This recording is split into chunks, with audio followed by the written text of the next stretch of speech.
પ્રવર્તિની મહત્રા મુખ્ય સાધ્વી શ્રી વસંત પ્રભાશ્રીજી મહારાજ સાહેબ, અમારા દાદી ગુરુ, ઘણા સમયથી એ જ્યારે પ્રભુ ભક્તિમાં અને જાપમાં લીન હતા ત્યારે ઘણી વખત થોડા દિવસોમાં વાલવોડ તીર્થમાં રહેલા ચંદ્રપ્રભુ ભગવાન એમને સાક્ષાત દર્શન આપતા. અને એક વખત તો જ્વાલામાલીની દેવીએ પણ એમને દર્શન આપ્યા અને જ્વાલામાલીની દેવી પોતાના ભવનમાં મહારાજ સાહેબને લઈ ગયા અને ત્યાં પણ પોતાના ભવનમાં રહેલા દેરાસર ચંદ્રપ્રભુ ભગવાન વગેરેના દર્શન એમને કરાવ્યા. અને મહારાજ સાહેબે જે અદ્ભુત જ્વાલામાલીની દેવીના દેરાસરના જે દર્શન કર્યા, પરમાત્માના દર્શન કર્યા, એમના રોમ રાજી વિકસ્વર થઈ ગયા. સ્વાભાવિક જ છે કે આવા પરમાત્માના દર્શન મળે તો કોણ ખુશ ન થાય. મહારાજ સાહેબ તો એટલા બધા ખુશ થઈ ગયા અને આ જે દર્શન મળ્યા એની વાત અમારી પાસે કરતા હતા ત્યારે પણ એમના રોમ રાજી વિકસ્વર થઈ ગયા.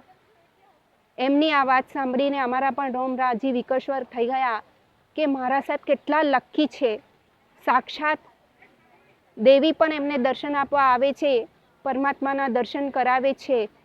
અને વારંવાર આવી રીતે પરમાત્માના ચંદ્રપ્રભુ સ્વામીના દર્શન થતાં મહારાજ સાહેબે નક્કી કર્યું કે મારે હવે વાલવોડ તીર્થે જવું જ છે.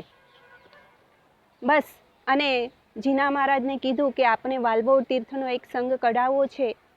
જીના મહારાજે પણ તરત મહારાજ સાહેબની આજ્ઞાને વધાવી લીધી અને અમારા ભાગ્યમાં ઉણપ આવી અને મહારાજ સાહેબે તો આ દુનિયામાંથી વિદાય લઈ લીધી.